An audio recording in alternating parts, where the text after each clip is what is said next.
અમદાવાદમાં બહારનું ખાવાથી 5 વર્ષની બાળકીનું મોત થયું. બનાવ અંગે અમદાવાદની જનતાનો પ્રતિસાદ.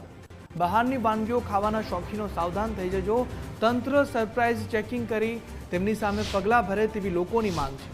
સુરતની કમનસીબ ઘટનામાં તંત્ર કડક કાર્યવાહી કરે, અન્ય વેપારીઓ પાઠ ભણે, સ્વચ્છતા પ્રત્યે સતર્ક રહે.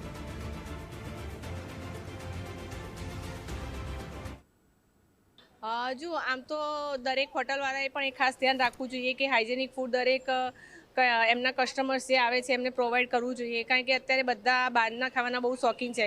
અને ઘણી વખત એવું પણ હોય છે કે ઓફિસના કામ કરીને લેડીઝ પણ ઘણી વખત કંટાળી હોય તો એ પણ બહાર જમવાનું વધારે પ્રિફર કરતી હોય છે કે બહારથી મંગાવવાનું વધારે પ્રિફર કરતી હોય છે, રાઈટ.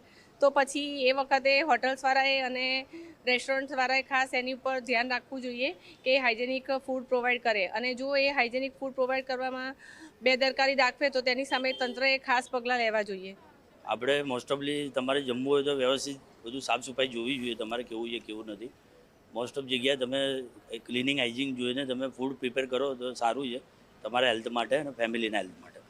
ધ્યાન સાફ સફાઈ ગંદકી ના હોવી જોઈએ, હોટલ સારી હોવી જોઈએ, બધું સ્ટાફ બધું જોવું પડે આપણે કે હોટલ સારી છે કે નહીં, ગંદકી નથી એ હોટલમાં ખાવું જોઈએ, બાકી ના ખાવું જોઈએ આપણે જ્યાં ત્યાં.